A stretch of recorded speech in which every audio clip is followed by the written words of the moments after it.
silenciosamente triste. Assim é a depressão. Doença que, segundo estatísticas, afeta mais de 120 milhões de pessoas no mundo, 17 milhões só no Brasil. Doença que não escolhe sexo ou idade, homem, mulher, dos mais experientes às crianças. Os sintomas são variados, por isso é preciso ficar atento. No Uniblog de hoje, vamos esclarecer o que é a doença e saber quais são os tratamentos para dar a volta por cima.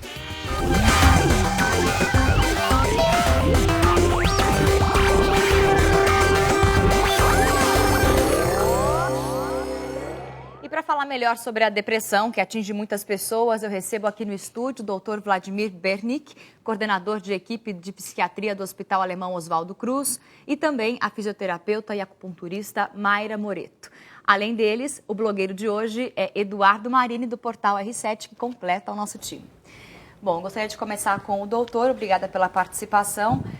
Doutor, por que o senhor acredita que ainda há muita confusão no diagnóstico da depressão? Dá para dizer que existe essa confusão? Existe. Existe e a depressão é muito pouco diagnosticada, ou pelo contrário, subdiagnosticada. Porque os sintomas reais, verdadeiros, efetivos, não são muito conhecidos pela grande parte dos médicos. E quais são eles, os sintomas efetivos? Tem sintomas orgânicos, psicológicos, de desempenho e comportamento. Por exemplo, alteração de sono, insônia geralmente, ou excesso de sono. Alteração de apetite e peso, ganho ou perda de peso.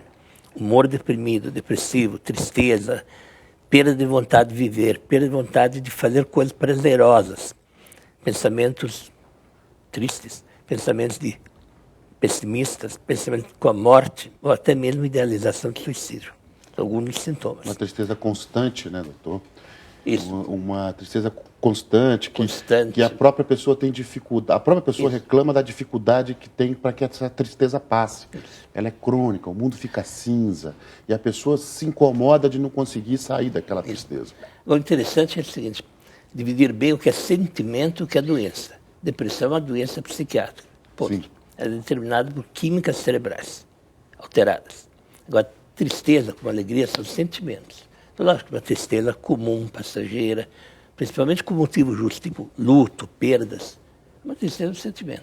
Agora, a depressão é exatamente uma doença que, além da tristeza, tem no mínimo 4 outros itens, sintomas, como, por exemplo, perda de apetite, alteração de sono, humor deprimido, perda de vontade de viver, além da tristeza. É o conjunto de sintomas que formam o diagnóstico da doença. Agora, será que dá para dizer assim que existem pessoas que podem ter tido depressão em algum momento da vida, não ter procurado um médico e conseguido se livrar da depressão, como se fosse eu acho que eu estou triste, eu estou numa fase difícil da minha vida, e assim, foi uma depressão, mas nem diagnosticou.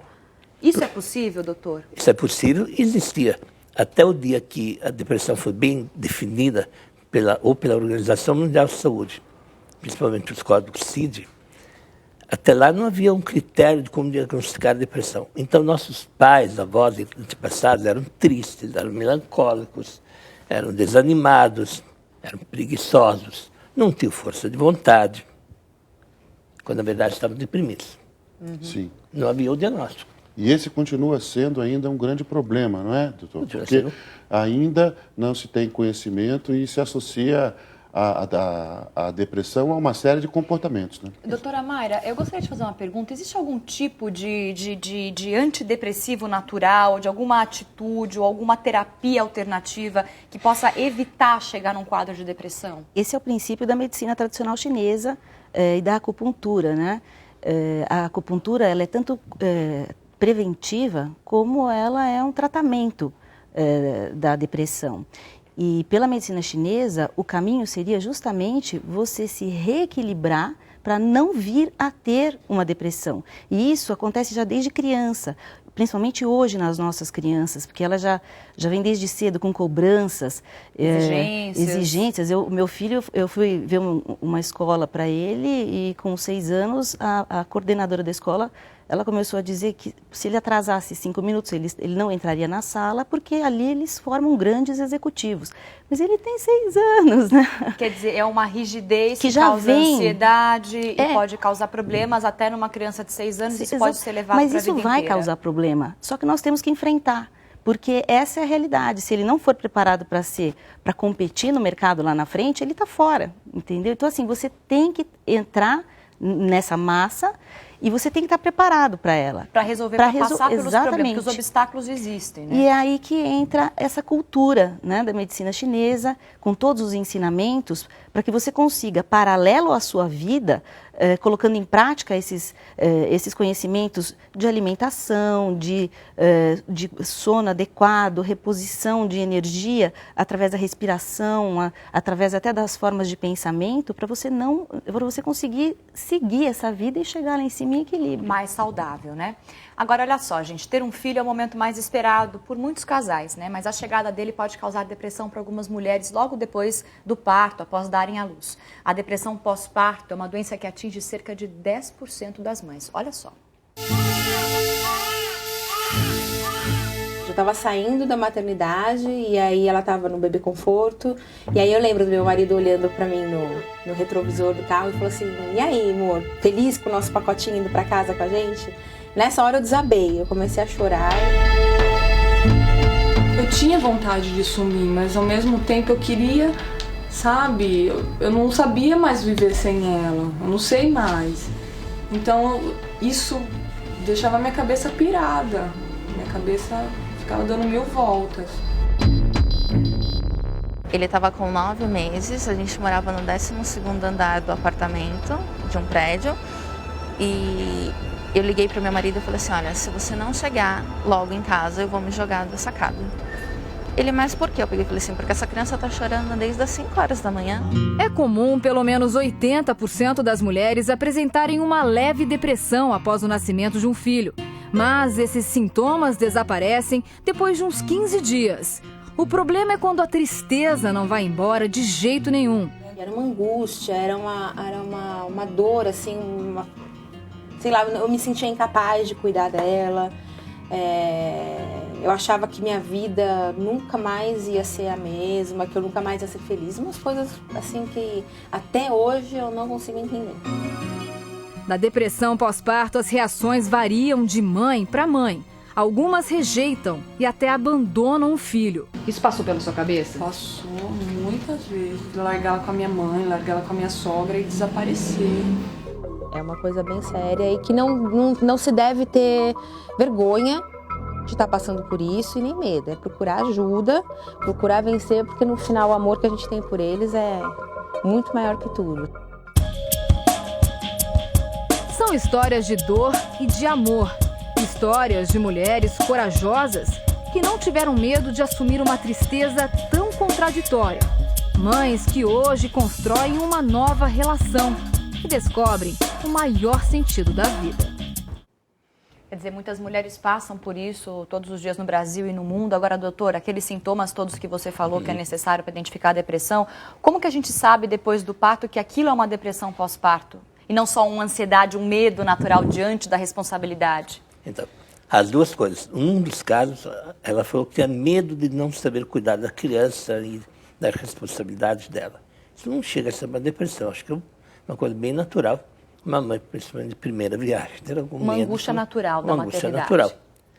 O que existe, no caso de outras mulheres, por exemplo, como aquela que não queria o bebê, como o caso que eu tive, que a mãe me telefonou da maternidade, disse que ia estrangular o próprio filho.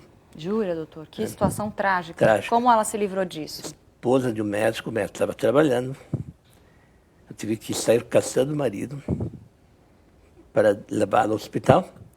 E ao mesmo tempo avisei o berçário para, pelo amor de Deus, não levar a criança. Não entregar a criança à mãe para levar para casa. E nem mesmo para o primeiro aleitamento. Mas veja bem, esse é o típico caso de depressão. Ela teve uma crise depressiva, um episódio depressivo, um surto de depressão. Por quê? Era uma pessoa que quimicamente, em função da sua genética, já tem essa predisposição para a depressão e teria no futuro de qualquer forma. Quer dizer, quem tem casos de depressão na família pode também apresentar depressão ao longo da vida? Com certeza. Ou vamos fazer o contrário. Quem for procurar, a pessoa deprimida, que for procurar antecedentes familiares, vai encontrar pessoas deprimidas na família. Quer dizer, mas se você tem antecedentes, você pode ter ou você vai ter, com certeza? Dá para dizer? Sim. Se, por exemplo, se ambos os pais forem deprimidos, com certeza, pelo menos um de 3 filhos será deprimido. Então tem uma estatística que envolve aí. envolve isso. Agora, fora isso, são 20% da população que tem essa predisposição e que vai fazer depressão ao correr da vida. O que são 20% de prevalência, de incidência da depressão? Algum episódio de depressão na vida? Isso. De vários incidências, do leve ao mais grave. Ao mais grave. O que quer dizer 20%? 1 em cada 5. 1 em cada 5. E desses, 60% terão um segundo episódio, né? Muitos terão segundo episódio. Mais. 60%. Desde que não forem tratados adequadamente, lógico, não forem diagnosticados e depois tratados adequadamente, eles vão repetir o episódio. Agora, doutora... Depressão é uma doença cíclica. Agora, doutora Mayra, a medicina chinesa também, oriental, melhor dizendo, também tem um diagnóstico para explicar a depressão pós-parto. Existe algum tratamento também natural, alternativo? Existe até preventivo para as mães aí, né, as futuras mamães.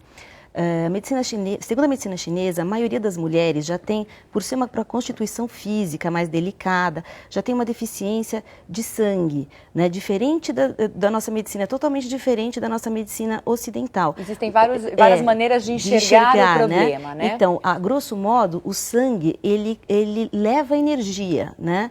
Ele carrega energia. E pelas mulheres terem essa deficiência de sangue, cada vez que ela menstrua durante a vida, ela já perde essa energia, ela já perde Qi.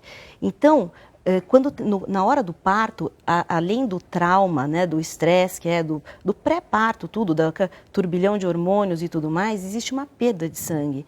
E essa perda de sangue faz com que a mente perca a direção. Então, a mente da pessoa não consegue mais definir se aquilo é real, se o perigo é pequeno ou se o perigo é muito grande, se ela vai dar conta ou não vai dar conta nenhuma do recado, entendeu? Perde totalmente a direção.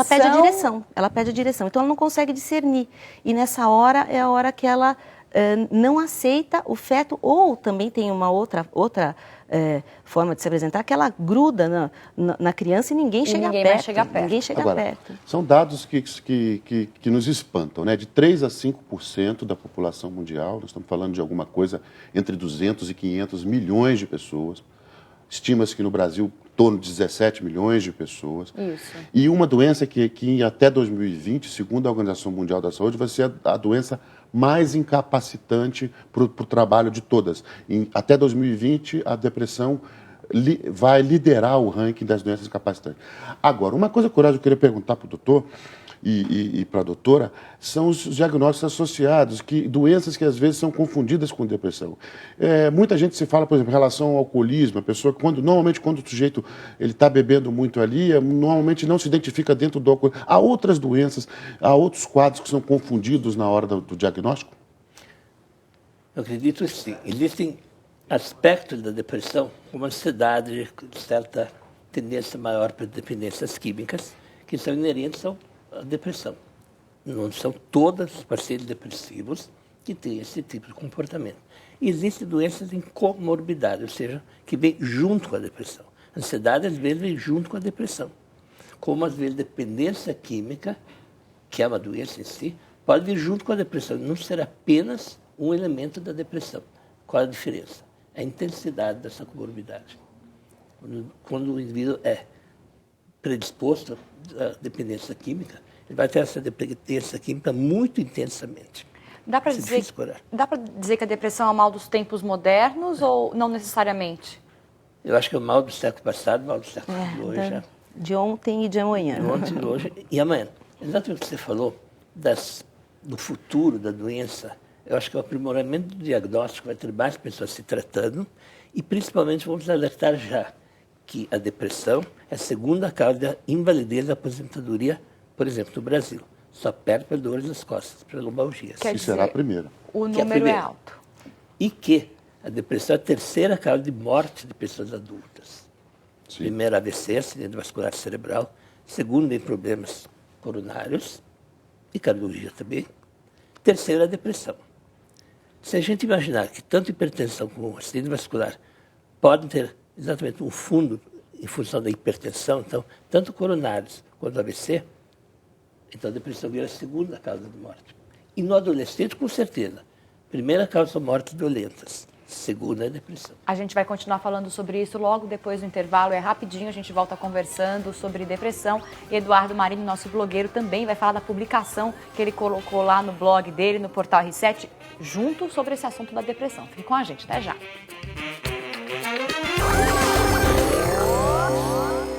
O Uniblogs está de volta, a gente continua o nosso bate-papo sobre depressão, é o nosso assunto de hoje. Vamos direto navegar pelo blog do Eduardo Marinho, jornalista do portal R7. Eduardo, você também publicou isso no seu blog, né? Esse assunto da depressão. Hoje, até envolvido pela discussão que a gente teve, que a gente está tendo, eu me animei a conversar, a discutir esse assunto sob o ponto de vista do olhar do paciente, ou de quem tem o paciente dentro de casa, ou quem desconfia que ele mesmo ou que alguém possa estar sendo vítima de depressão de discutir esse tema, né? O meu blog, ele é uma antena ligada para quase todos os temas. Ele, de uma certa forma, faz o que o N-Blog faz. Ele vê o tema do dia, eu converso de medicina a futebol, passando pelo Tiririca e pela chuva que inunda São Paulo e pelos morros do Rio de Janeiro. Ele é pautado pelo noticiário. E, enfim, eu acho que é interessante que as pessoas se liguem até por essa dificuldade e pela carga de preconceito que às vezes a doença carrega no seu diagnóstico, né? Claro. Na distância que as pessoas não querem se assumir como deprimido, sentem envergonhadas de assumir. Ou né? até sentem, assim, encontrar algum familiar numa situação de depressão acaba também criando muita ansiedade, né, na família. E, nossa, mas será que isso tem cura? A falta de informação também ajuda nessa dificuldade, ter né? uma doença no braço é uma doença normal. Os deprimidos e quem convive às vezes, tendem a se sentir menores, acha que é um defeito dele, uma incapacidade dele. Tá certo. E tem que vencer esse preconceito. Claro, com certeza. Então, se você quiser dar uma lidinha no texto que o Eduardo Marinho escreveu, vai lá no blog dele, no portal R7, com outras informações. Agora, olha só, a depressão não é mais uma doença que atinge só adultos, não. As crianças também passam por esse mal, sofrem desse mal. É um alerta para os pais.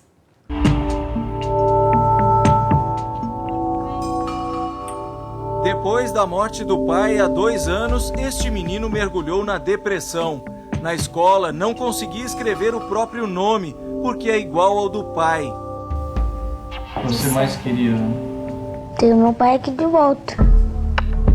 Não é apenas uma tristeza passageira. A depressão se caracteriza por uma melancolia profunda, paralisante.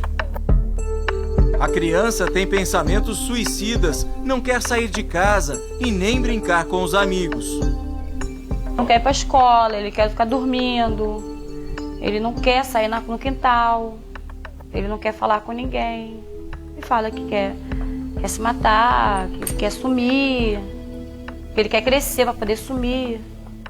A tendência à depressão é uma herança genética, mas fatores externos e o meio em que a criança vive também podem agravar a doença. Traumas provocados pela violência nas grandes cidades muitas vezes se tornam o estopim de uma crise. Nos últimos 3 anos, o setor de psiquiatria da Santa Casa do Rio registrou um aumento de 80% nos casos de depressão infantil. Os pais devem ficar atentos quando a criança ou adolescente apresentar os seguintes sinais: ficar muito quieta, sentir mais sono do que de costume, perder o apetite ou devorar tudo o que vê pela frente, ficar desatenta nas aulas, parecer que sonha acordada, brigar por qualquer motivo, reclamar de dores na barriga, na cabeça ou nas pernas. Quer dizer, eu até vou encaminhar essa pergunta para o doutor. Existe remédios direcionados só para as crianças e adolescentes para combater a depressão? Ou os remédios são os mesmos usados para os adultos? Os remédios são os mesmos usados para os adultos e, particularmente, até as dosagens são quase as mesmas dos adultos. A dosagem muda de mais para menos conforme a gravidade da doença, não conforme a idade ou faixa etária.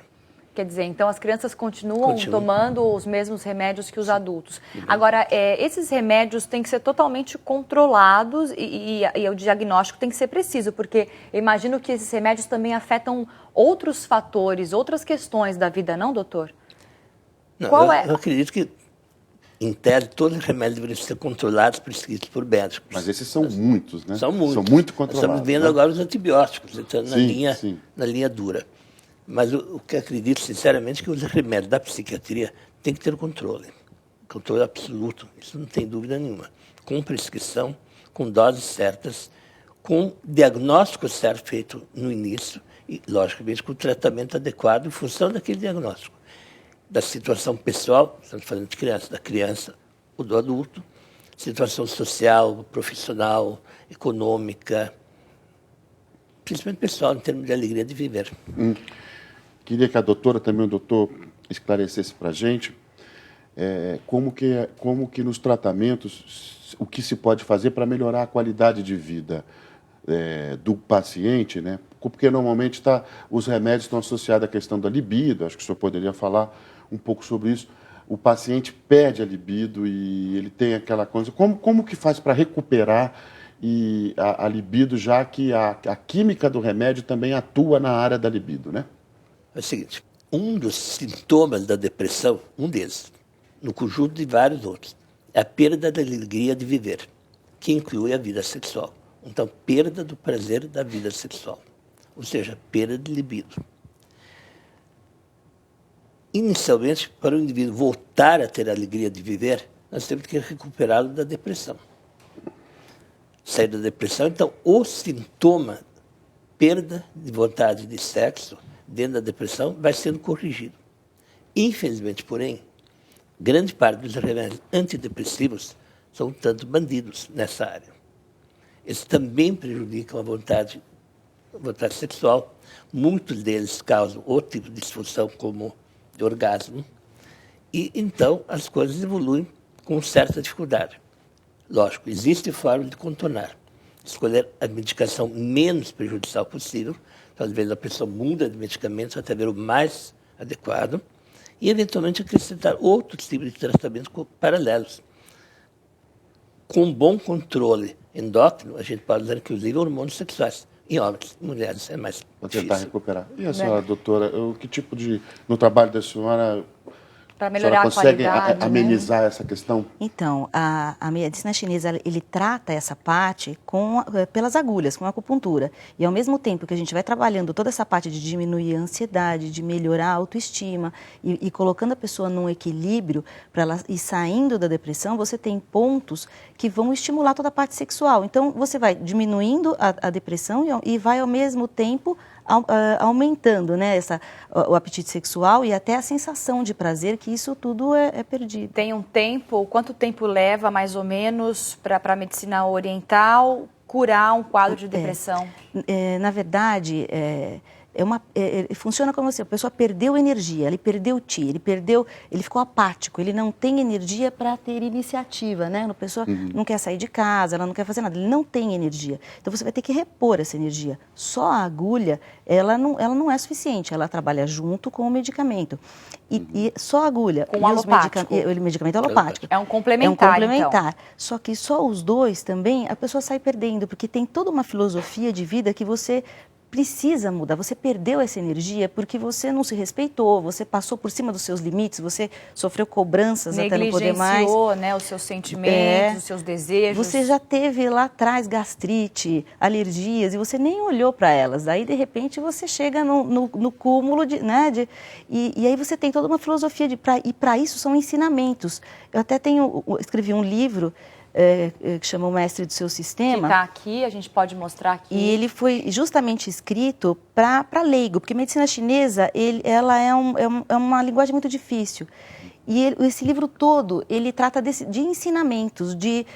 A medicina chinesa, ele fala que você tem um relógio biológico, cada órgão é tonificado em horário. Então, assim, como se respeitar durante uma refeição, o que você tem que comer ali, como você deve comer, né, para você usar isso como remédio. O livro faz a pessoa entender o processo que ela vai viver ali, né?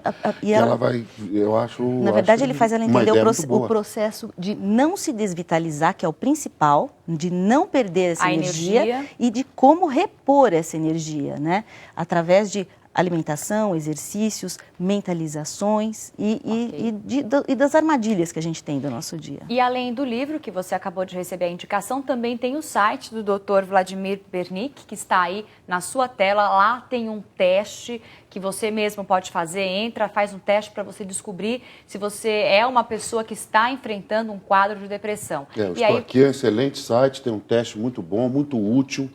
E a gente eu aconselho todo mundo a entrar no site e fazer o teste. E aí dá para você, quem sabe, adiantar aí o diagnóstico, ou pelo menos desconfiar e procurar um médico para você ter todo aí um aparato clínico, toda uma retaguarda para poder se livrar desse problema, que é um problema que afeta milhares de pessoas no mundo. Infelizmente, nosso tempo terminou, a N-Blogs vai ficando por aqui. Eu agradeço muito a participação do Dr. Vladimir Bernick, chefe do Departamento de Psiquiatria do Hospital Oswaldo Cruz, e a fisioterapeuta e acupunturista Mayra Moreto, e também de Eduardo Marini, blogueiro da R7, complementando o nosso papo.